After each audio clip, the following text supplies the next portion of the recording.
A podcast? Did your radio show get canceled?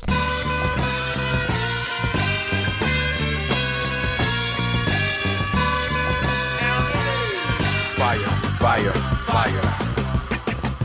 Low down and filthy, but the discipline is on point. Schooled myself, made my own dojo. A cold flow with the whole dose of soul. Maintain composure, even in theory. An anomaly, properties undiscernible. This week on the Pete the Planner Show, man, we have three very, very different segments for you. We have four segments, so four very different segments.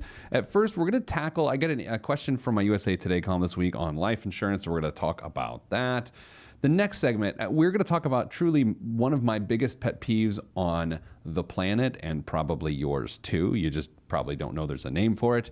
In segment 3, we're going to talk about actually one of my biggest pet peeves in the financial industry. We're going to talk about 401k rollovers and why financial advisors love them so much, and what you should do if you leave a job and go to another job. Should you take your 401k with you? And then finally, of course, our fourth segment, biggest waste of money of the week. So here's the email. Hi Nicole, welcome. Hi, welcome back. thank you.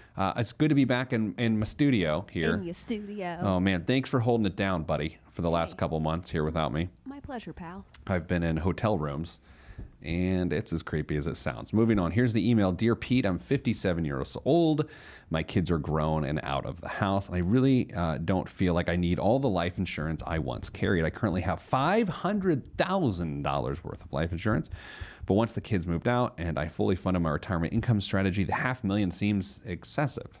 It's just my wife and I now, and we have plenty of money set aside for retirement. Should I keep it just in case? It's term insurance, and it's about to increase in price. This is from Michael in Houston, Texas. Houston. I love this question. And by the way, how many people want to someday have the right and the privilege to say, I don't need my life insurance anymore? No one wants life insurance. I mean, people want you to have life insurance, but no one wants themselves to have life insurance, because it does a couple things. Number one, you're betting this money that you're going to die. You're just like, I'm going to buy this because I'm going to die. So in itself, you're admitting your mortality, which is not fun to do. It's important to do, not fun to do. As much as I know when I die, I will set my family up for life because that's the way it's structured. As much as I know that, I have very little pleasure in that. And by very little pleasure, I mean zero pleasure. None. Well, actually, I do. But I think of it this way. It's like there will be a party, and I'm not going to get invited. And there's going to be really good food there because there'll be a lot of money. Yeah. But anyway, so Michael in Houston, his situation is this. He's fully funded all the things that needed funded. His kids are out of the house. So that's your main liability when you got young kids. That's why you need a bunch of life insurance, because if you die and you're not there to earn the money to fund college, then you can blow up their situation pretty fast. Now, I know some people will disagree with me and say it's not a parent's responsibility to fund their kids' college education if they die. Great, that's how you feel. I feel differently. I'll go with my way.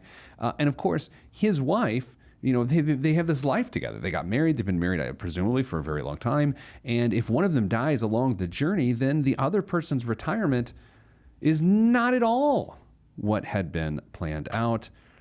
Essentially what I'm saying is, when you die with a growing family, when you die when you're a parent of a growing family, it is not a blip on the radar for the other parent. It just isn't. I know when we talk about this and calculate it on paper and to say, well, we dot this I and cross this T, it'll all be okay. Eventually the person can go back to work. We're talking about the most traumatic experience of a person's life. So we're going to go through a horrible exercise that no one ever listening to the radio wants to do, or anyone with ears that hears anything at all wants to do. I want you to think of, presumably if you've not had a spouse die, okay? So this right, I told you. Let's assume your spouse has not passed away. I want you to now think of the worst thing that has actually ever happened to you. This is great radio. This is really amazing. I need a drink. Really outdone ourselves. We need drinks. And now I want you to think, man, when my spouse dies, it's going to be that much worse. Man, that was good, wasn't it? This is such good radio. Here's my point. you're not going to want to deal with dotting I's and crossing T's so you can make ends meet. You just aren't. As a former financial advisor who's been through 8 or 9 of these things, where I've been there to help pick up the pieces for people that both did and didn't have life insurance, let me tell you, in every circumstance, it is the worst thing anyone's ever been through, and we're all going to go through it. And how uplifting is that? But it's true. And the only way it's remotely something you can get through is that there's life insurance there, because it allows each person to breathe. It allows your survivors to breathe. What a horrible conversation. However, Michael is through all of that. It is wonderful. He doesn't have to worry about that ever again, because really, if you don't have a fully funded retirement, even if your kids are out of the house, you need life insurance, because if you die before you fund your retirement, then your spouse of decades is just sitting there going, well, that didn't work out for me. Guess I'm going on to Match.com. Like, what do you want them to do? But again, Michael doesn't have to worry about that. Now, there are other reasons that individuals have life insurance. So it is important for someone like Michael to go through those reasons to see if any of those reasons pertain to him. And I don't know if they do, but here are the different reasons. To cover specific debts. Doesn't seem like that's a thing for him. Tax planning strategy. Again, I don't know how well prepared he is for retirement, but that could arguably be a good thing for him. Charitable giving. Look, I got to be honest. Part of my life insurance strategy is when I'm. Did you hear that sound? That was dead. I like how that's your sound for death. Yeah. It's also pass me a beer. Yeah. If I'm with my buddies, I'm like, that means hand me a beer, or I just died. It's one or the other. It's one or the other. They have to look. I want really engaged friendships, bromances. Anyway. Part of my life insurance strategy is that there's charity involved. There's organizations that I like to leverage insurance to have them be the benefactor of. Then also wealth beneficiary of. Did I say benefactor? I did.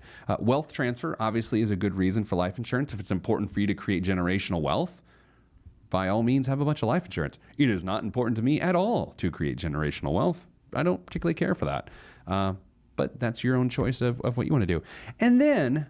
And this is where it gets a little weird again, because it's why not start off the show with super weirdness this week, since I'm back in my studio. I'm wearing a little denim jacket you can see on pizzaplanner.tv. It's a cute little piece. Final expenses. Final expenses are another reason to have life insurance. Since we actually don't get to determine how our final chapter is written, that was a euphemism for being dead, sometimes it's long and drawn out and sometimes it's not. You are going to need money at the end of your life to settle your bill for good. You just are. Whether in your box, a big box, a little box, I don't know. You're going to need money. And back in the day, you could get away with that for like $10,000, $20,000. Not so much now.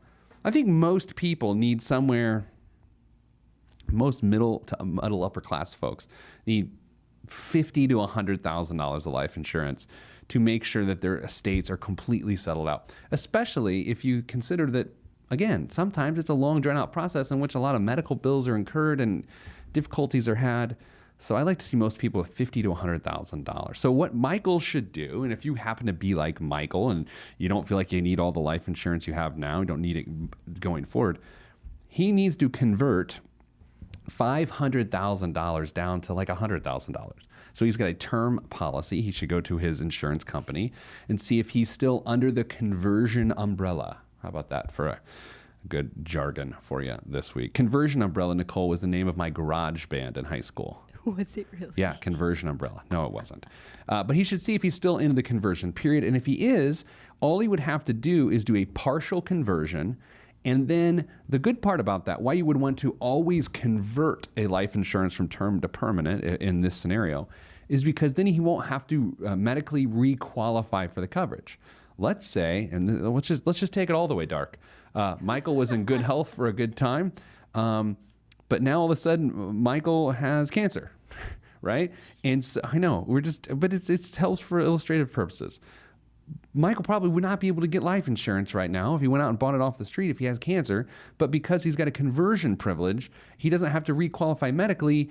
He will get the insurance as though he's perfectly healthy. See, Nicole, that does make sense. It does make. So you kind of brought it like back around. Now we're okay. Why are we going so dark I today? don't know. I was just gonna say, geez, we bring it back into the studio for one day. I'm so excited. I got so much energy. I'm not in a hotel, for God's sakes. Although I will be next week. Oh, man, I can't get out 2 weeks. No one knows. Okay, here's what we're going to do. We're going to take a break. Oh, so bottom line is this. Michael, you need $100,000 probably of coverage. You don't need $500,000. Convert it. They will update your age clearly because let's say you bought the coverage when you're 37. You're now 57. So you're going to have to pay for a 57-year-old's permanent life insurance policy. However, here's the good news. It will be based on your health at age 37 if you have that conversion privilege. If you don't, then that nurse is back to your house. You're doing whatever in a cup, and they're drawing your blood, and it's not great. And by whatever in a cup, let's move on. All right, coming up after the break, my biggest pet peeve in all of consumerism. Like as a consumer, not like I'm not angry at other people's consumerism, which is also possible with me because you just never know. As a consumer, what we are talking about in the next segment drives me insane. It is why I don't think I will ever fully trust corporate America. It is the biggest sham, scam, wool pulled over all of our eyes of all time. Now that's a tease. See me back here in a couple minutes and we'll talk about what it is. I'm Pete the Planner. Stop what you're doing. Log on and hit Pete up on Twitter at Pete the Planner. Primo beat, man. Kanye let this one go. Man, sound good to me. I never question the right of any man to voice his opinion as strongly as any can. But then again, many men are citizens of their own little world, so they ain't really fitting in. I'm in the background blending in, camouflaged by the scenery, but I'm a champion. Revamp the camp again, put down the stamp again. Talk to my fans Back again. on the Pete the Planner show. You were waiting for it. My biggest pet peeve as a consumer. Are you ready? Are you ready? I want everyone listening right now, if you can, without compromising your safety, to pick up your smartphone. I'm going to assume for most people it's an iPhone. Just statistics would suggest that. Nicole, you're listening in the other room. I assume you have your iPhone handy because, Yes. America. I'm a millennial. I'm not a millennial by any way.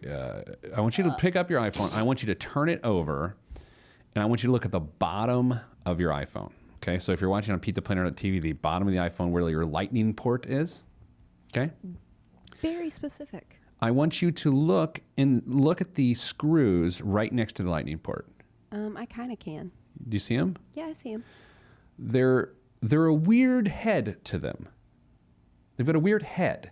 Is it a Phillips? No. It's called a pentalobe screw. What? A pentalobe screw. Wait, no. Why do you know this? Well, because this is my biggest pet peeve. No.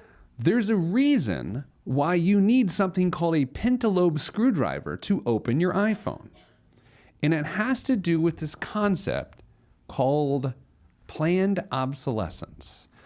Planned obsolescence is a strategy that corporate America has used for years to create products with a lifespan that is shorter than what could be produced, even at a reasonable price, in order to make you purchase something later.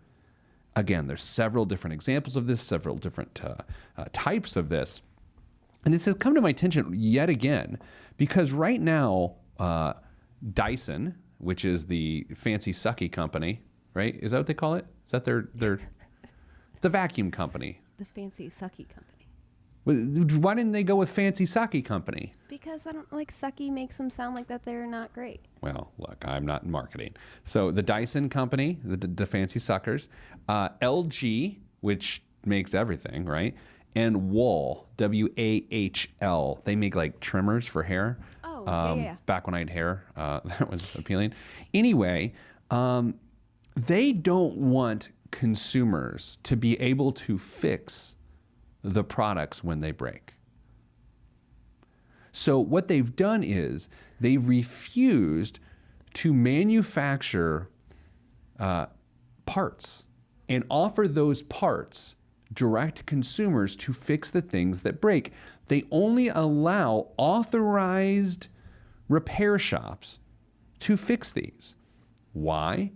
It's a form of an oligopoly. Like, it is a form of controlling markets. So much so that LG is currently in a battle with legislators in Illinois to outlaw the practice of consumers repairing their own goods. What? Here's a letter to Representative Harris. I don't know who Representative Harris is. I should probably know. He is, or she is. Nice catch there. How about that? Oh my gosh. Wow. That was gross of me. He or she is obviously in the House of Representatives in Illinois. Here is the letter to Representative Harris. As a leading home appliance manufacturer with major operations in Illinois, including our appliance R&D center in Buffalo Grove, LG Electronics USA strongly urges that HB 4747, that would be House Bill 4747 in Illinois, an act concerning the servicing and repair of digital electronic products, be withdrawn from consideration by the Consumer Protection Committee and the Illinois House of Representatives. Home appliance manufacturers are continuously innovating in order to make better and more functionally convenient products for consumers. This includes ensuring that consumers have access to highly educated and trained and certified repair technicians. LG works to not only ensure that authorized repair providers are properly trained and certified, we also take necessary precautions so that when a repair provider enters a private home, that the homeowner as well as the property are safe and secure. The fact that repair providers enter consumers' homes to conduct appliance repairs presents a different set of circumstances regarding the repair of digital electronic equipment, end quote. Nicole, here's what they're doing. They want to continue for you to have your television break and for you to go, you know what, it's probably just cheaper to buy another one. No. You know how, you've said that. Oh, I've said that. I've said that in the last 2 months. And I've just decided to rock with the broken TV because I can't do it. No. They want to have you in that scenario, and they're doing it under the guise of a repairman coming into your house and physically harming you. No. That is disgusting. No. Oh. I cannot stand planned obsolescence. In the same spirit that iPhones, Apple decided to slow down everyone's phone with 2 or 3 operating system upgrades. Do you remember this like a few months ago? Yeah. When the new phones came out, they slowed down everyone's phones that already had phones so that people would get frustrated and go buy new phones. Exactly what I ended up having to do because my phone no longer worked like a phone. Let me tell you this. We built our house in 2007. We have toilets in that home. You have toilets in that home? Yeah. No way. Yeah, indoor plumbing. Wow. They are, I believe, Mansfield stools, as they say in the biz. They're from Mansfield. Here's what I know. I think I actually talked about it on the show a few weeks ago. We had an issue with said stool. Yes. I went and got a 79-cent piece at the hardware store and fixed it, and now it's fixed. That's the way this should work. Yeah. Mansfield doesn't say, well, we're going to only manufacture things and then quit releasing those parts. That way people... No. They're a wonderful manufacturer. They've got all of my toilet needs in mind. They're so thoughtful. They're thoughtful of my needs to toilet myself. And we're all worked up in the denim jacket. And I'm all worked up in this denim jacket I'm wearing today. Ooh. But do you see my point with planned obsolescence? I find it to be a violation of a relationship between a manufacturer and a consumer. And, as the owner of a business who offers products and services, you better believe that I keep this in mind in a way that I will never go to our customers and offer them something that makes what they have obsolete and it forces them to buy a new one. It's the same reason why I've only once I created a second version of the same book, but it was so much bigger and better. I just liked the title of the book. The first one stunk. I wrote another one. But I will never do a second edition of one of our books because what in the publishing business, what that does is just just completely. It's the same book. It's the same book with like 3 new pages. And I will never do that because planned obsolescence is a violation of the pact that humans have with each other. You tell him, Pete. I'm all fired up. I need to take a break. This was like your Let Me Be Frank episode. I'm upset. Coming up after the break, we're going to talk about 401k rollovers. Like, when should you do it? When should you not? It's not as cut and dry as you think. And of course, in the fourth segment, the biggest waste of money of the week. And since it's the NFL draft, I have some thoughts on professional athletes and their money, being someone who used to manage the money of professional athletes. So all that is next. Coming up, rollovers right here on the Pete the Planner Show. I am Pete the Planner.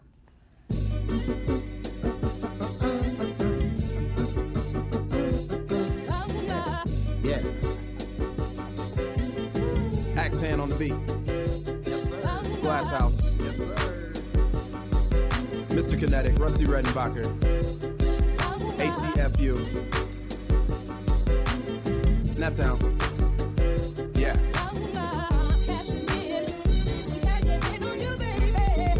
East of Fetty and Fredo.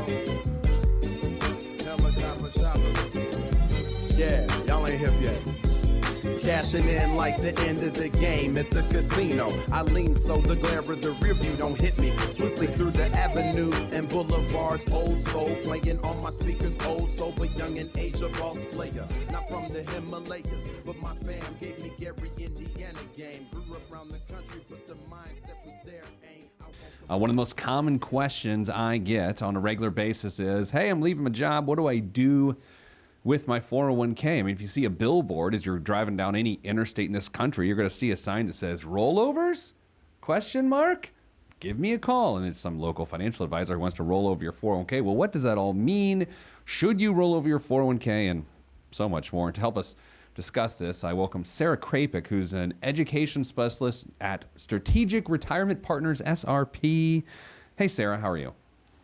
Hey, Pete, I'm great. How are you? Good. You get this question a lot too. Like, hey, I'm leaving my job, or I'm at my new job and I got an old 401k. Should I leave it alone? Should I cash it out? Should I bring it over to the new plan? Should I put it in an IRA? This is a question you get, right? All the time. One of the most common questions we get from participants.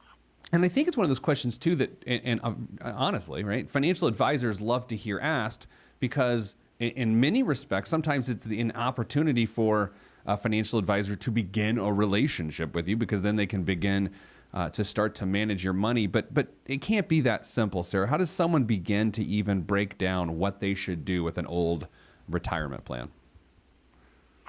Okay, great. And Pete, you're exactly right. Often we are coached by various media. You mentioned the famous billboard. We've all seen it.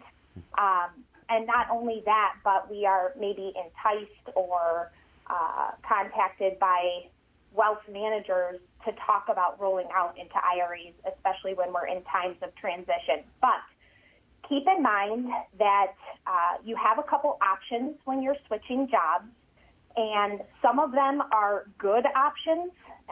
One in particular that I want to warn against is a very bad option, and that is cashing out your plan, right? So as long as we've established that you have moved on beyond the decision of cashing out in transition and you're truly considering a rollover, first thing you want to think about is that you don't have to make a quick decision, okay? There are many parties in our industry who want to make you believe that you have to make a decision. You may get letters or emails trying to persuade you to roll over your balance into an IRA, but I would encourage all participants to take their time. Keep in mind, if you have more than $5,000 in a 401k plan, it's illegal for you to be forced out of that plan. So for many of us in transition, the best option is just to stay put for a little while, right? And that's an important element, because what a lot of people experience is they're going to get a letter in the mail if they've got less than $5,000 that says, pick an option fast, because if you don't, we're going to send you a check for whatever your balance is if it's less than $5,000. And Sarah, that can come as a shock to some people, especially if it's the second time it happens and they have more than $5,000 and they assume they're going to get a check for whatever's their account, but you can't get a check for more automatically if you've got more than $5,000. It's sort of just a weird, nuanced rule. I don't know why they do it, but that's the way it's done. I don't know. It's very confusing. And once again, your average 401k plan participant isn't necessarily well versed in all these rules, No, right? no. So you can be confused. You can be you can feel forced into a decision. But in any case, you can leave the money in the 401k until you decide your next best step and make an informed decision. For most of us, when we leave one job, hopefully we have a plan to go to another job. And hopefully one of your company benefits will be a 401k retirement plan at your new job. And more often than not, Pete, the wisest decision is to take your money with you from job to job and roll it right into your next 401k plan. And let's talk about that. So based on what? Because from the way I've always thought about it is it's fees and it's investment options. So if you're choosing between two plans, if you can somehow quantify fees, oh, by the way, we can quantify fees, and if so we can somehow quantify your fund options and the quality of those, shouldn't the decision be based on that and that alone? Or you're saying my current job's 401k is somehow by default the preferred option? If so, why is that? Well, so you're right. Both fees and investment options play a big role, and comparing the two is really important exercise to go through when you're evaluating, staying in your old plan versus moving to your new plan. A lot of people, though, have a lot of trepidation about trying to go through that exercise on their own, right? It's fear. I don't know how to evaluate my 401k plan fees. I don't know the first thing about investment options. How am I supposed to decide what's better or, what's worse?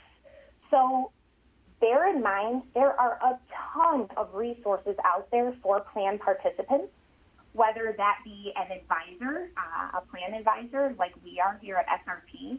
We're just waiting to help participants evaluate these types of decisions and walk them through an analysis. The providers out there, you may be familiar, of course, with Principal, Fidelity, Empower, and others, can also help an employee understand what their fees and investment options are. So it's really important to look at those two factors, but there's a third factor in there that I want everyone to consider as well, and that is just the administrative ease of keeping your money well organized and in one place, okay? I meet with a lot of pre-retirees, so we're age 55 plus, you're cruising in towards your last, 10, 12 working years, and you're trying to get organized and understand what you have saved for retirement. A lot of these people don't even recall what accounts they have from their 40 years of working, right? They may have lost track of the money. They may have not checked up on the investment options in a while, and that becomes very difficult to make holistic, well-informed financial decisions as you're transitioning from working to retirement. So if the investment options and the fees are a coin flip in terms of what may or may not be better for you, I would encourage people to consider a rollover just to ease the administrative burden of keeping track of so many accounts. Yeah, I agree with that 100%. I think people, as a rule of thumb, are really disorganized with their finances. And when you consider about a person's 45-year career, and Sarah even sent me this, a person changes jobs 8+ times in their career, staying organized and just making it a practice to, if fees and investment options are sort of a crapshoot, they're more or less the same thing between the two, then yeah, bringing it to the new plan makes a lot of sense. And there's another important distinction you made too. Not every retirement plan necessarily has a great or even any retirement plan advisor to help with some of these decisions. The platform themselves, Fidelity, One America, Empower, whoever, sometimes they don't have people in place to help you. That is why a retirement plan advisor, specifically Sarah, the folks at SRP, that's why if you have one of those, it's so important to engage with them as the employee, to engage with this plan advisor, because you're able to get this assistance. And by the way, I don't want to say it's free because there are fees within the plan. another way to say it is you're already paying for it. You might as well get the advice. Is that a fair way to say it? Absolutely fair. And, one of the best things that we do is offer participant education opportunities. I think sometimes people shy away from those because, obviously they're, busy and they're focused on the job at hand. But if you can take 30 minutes out of your workday once or twice a year to sit down and have a financial conversation with somebody who has your best interest in mind, why wouldn't you take advantage of that opportunity? And no question within that conversation is too silly, right? So fees, investment options, rollovers are all great topics to discuss if you have the opportunity to sit down with an advisor. It's funny, the two things that most people, that are the most important in a person's life, their health and then their financial stability. It's funny how those are the two things in which most people have a fundamental misunderstanding of the mechanics of those things. Like the idea that we don't understand our health and how to stay healthy. And by the way, we also don't understand how to maintain the behaviors on how to do that. And then, you look at, I have hundreds of thousands of dollars to save for retirement. I couldn't tell you what it's in. Sarah, that's not a healthy mindset. And that's why meeting with a retirement plan advisor who's there in your retirement plan work can make so much sense, because it just really puts that control back in the employee's hands. Yeah, you're absolutely right. We're shying away from meeting with people financially, and we're shying away from our doctor's appointments, and those may be the two most important appointments you have all year. So, and if you go into that meeting, Pete, and you don't know what to ask, tell them that. Say, hey, I have no idea what to ask you. What should I be asking you right now? And it won't be the first time that we hear that in that given business day, and that's okay. That's actually one of my favorite questions to ask another professional when I'm the consumer. I ask that question all the time. What am I supposed to be asking? Because I have no idea what the heck's going on here. Sarah, thank you so much. Sarah Krapek, Education Specialist at Strategic Retirement Partners. You can learn more about them at SRP Retire. That's Strategic Retirement Partners, srpretire.com. Sarah, thank you so much. Thank you, Pete. Coming up after the break, the BWOM, the biggest waste of money of the week. Do you like space? Do you like beer? How about some beer brewed in space? That's this week's biggest waste of money of the week, and it's next here on the Pete the Planner Show.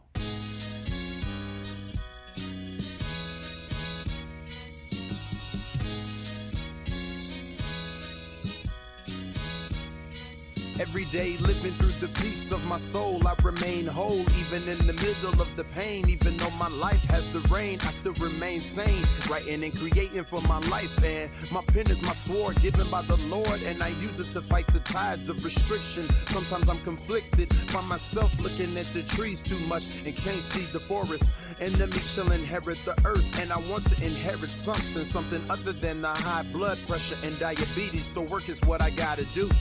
Stay true to my enemy and water the trees that I sing from, and look out for the lumberjacks. Running with the gale force wind at my back. Swift and enduring, I remain calm. Swift and enduring, I remain calm. Swift and enduring, I remain calm. This lays great errors to rest. Let me remain calm until it all. This week's biggest waste of money of the week here on the Pete the Planner Show is Vostok Space Beer. Yes, Vostok Space Beer. You heard me right. Future space travel adventures will include beer. At least they should. But in zero gravity conditions, our senses are altered. So drinks taste different. And pouring them is another problem entirely, as you can imagine. Vostok Space Beer is a collaboration between Four Pines Brewery and Sabre Astronautics in Australia.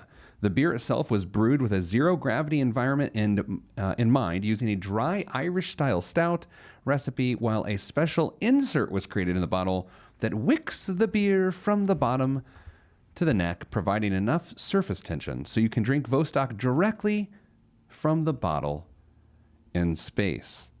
Nicole, you might be wondering, how much does a bottle of space beer cost? Are you wondering? I am. I'm on the edge of my seat. I understand that you want to know. I do. And I'm going to tell you. Please. It's $279. What? Yeah. Can I recommend something different? Yeah. You buy a case of Natty Light for like $9.99. A case of Natural Light is $9.99. Natural. And you drink all of them. And you will feel like you're in space. And it's a lot cheaper. Oh, that's bad advice. Don't do what I just said. Okay, so this weekend is the NFL draft. Now, for those that don't know, which would be pretty much everyone, I used to manage money for professional athletes. That's part of what I did as a financial advisor. The stories are interesting and sad and everything in between. And I think sometimes as people who are not professional athletes, like you and me, it's easy for us to be very dismissive of the problems and the challenges and the behavior challenges of being a professional athlete and having the money they have. But here's how I'd like you to think about it, right? In the spirit of a bunch of people about to get really rich this weekend. The average pro athlete's career, average NFL athlete's career, I believe is just under 4 years, right? So whatever their career earnings are, on average, lasts about 4 years. And again, I know what you're thinking. You're thinking, well, they can just find something to do after that. So I'm not going to feel sorry for them because they made a bunch of money in 4 years, and then they don't have anything they can figure out something to do after that. Okay, it's a fair argument. But I want you to consider this. Whatever you set your mind to do for a career, and by the way, yes, this is me defending professional athletes. So let's go ahead and I'll just give you the email address now so you can start writing. Ask Pete at PeteThePlanner.com. Of course, subject line is what it always should be. You're a dummy. So ask Pete at PeteThePlanner.com. Here's the thing. You have a 45-year earning window for your career, and you may earn a couple $1 million over the course of that career. These athletes may, if you only make it 4 years in the league, it's likely you only make a couple $1 million in those 4 years. Sure, you've just cut 41 years off of your sort of career lifespan, and you could go do something else. But let's be completely honest. Most of these professional athletes, from the time they were in 6th or 7th grade, they've been 100% focused, most of them, on making it to the highest level of sport, to have that career. So to suggest, well, it's over, now you can go, work at Jimmy John's or whatever else you're going to do, it's a little insincere to suggest that it's that easy. I have several friends that are former professional athletes. Some of them have transitioned well. Some of them have done the opposite of transitioning well. It's just not a pretty thing. When you also consider that the average NFL player only gets paid 17 times a year. 17 times a year, which matches up with every Sunday or every game that they play over the course of a season, including the bye week, which also suggests that there's 35 weeks in a row in which they don't receive any compensation whatsoever. I urge you to do the math on your own financial situation and see what your income paid over 17 weeks in a row and then not paid for 35 weeks in a row. How would you react to that? Right? So this is not woe is thee or woe is ye or woe is they. No one knows. There's no woeing. My point is simple. There's a lot on the line this weekend for these guys, and I'm always rooting for them because for some of these guys, it's a chance to change their family forever. I have a couple friends, again, who have successfully transitioned from professional sports into other ventures, business, and whatnot. And it has been a great pleasure to watch. I love it. It's fascinating because not only have they set up their family for generations to come with their wise ways, but they've also made a big mark in the community. You know what, Nicole? This reminds me. You know who we're going to have on the show? No, who are we going to have on? We're going to have I don't want to spoil it in case he says no, and then we're left holding the bag of feeling awkward. But this gives us leverage. Oh, it does. I like the way you think. Thank you. But he was in the office a couple months ago. You know what I'm thinking about? I do. Don't say it. So you know what? There you go, Nicole. Can we reach out to him? Yeah.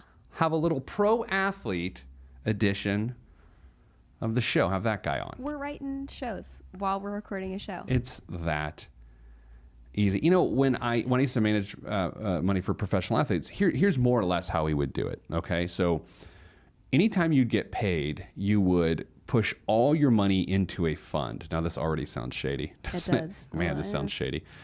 Push all of your money into a fund, especially if you're a high round draft pick or you get a big signing bonus or you're getting a big contract. Let's say you put $5 million or whatever, $2 million, doesn't matter, over into a fund.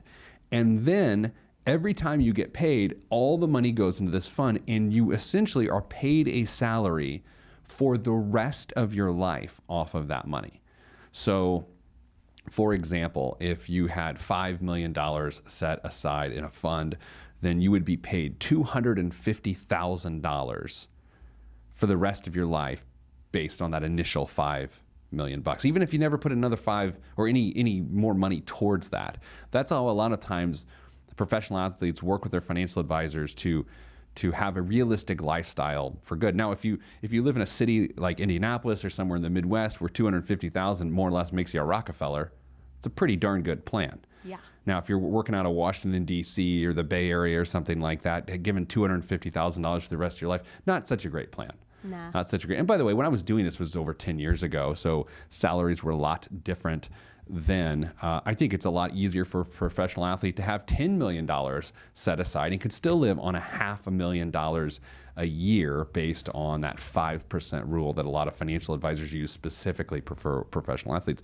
But we've all seen the stories of, mid-level players blowing through $70 or $80 million over the course of their careers, primarily NBA players. And that's a horrific thing. It's very quickly we lose all of our empathy when we read those stories, although we shouldn't, because we all have our own special challenges. That's it this week for the Pete the Planner Show. Well, hopefully we'll have a football and money edition coming up in the next several weeks. That sounds nice. That's a title. Again, title just wrote itself. That did. I like it. It makes it easy. It does. I'm so glad to be back in my studio. I've been on the road for 2 months. I've been doing this show out of hotel rooms via my computer. So it's so nice to have my SM7B, my beautiful mic, back in my face. So thanks for listening. If you missed any part of the show, go watch it on PeteThePlanner.tv. You get to see my snazzy jean jacket. I know, it's a little weird. Go watch it now, PeteThePlanner.tv, or go to PeteThePlanner.com/podcast. This is the Pete the Planner Show, sending you good vibes, because good vibes are all that's in the budget. I'm Pete the Planner. If you want to be on this podcast and have Pete fix your money life, then hit us up at PeteThePlanner.com/podcast. You heard me. PeteThePlanner.com/podcast. Log on. This is for information purposes only. It's not the Swiss financial planning device. Consult a financial advisor. And you can call me E.T. Word to John Tesh. Let me bless this harmonic presentation. It's amazing, so amazing. I'm the reason. Salutations, I bring you love-tron greetings from a faraway land. I am the sole controller. Put the remote down and let me take control. You're now a part of my zone, so enjoy yourself.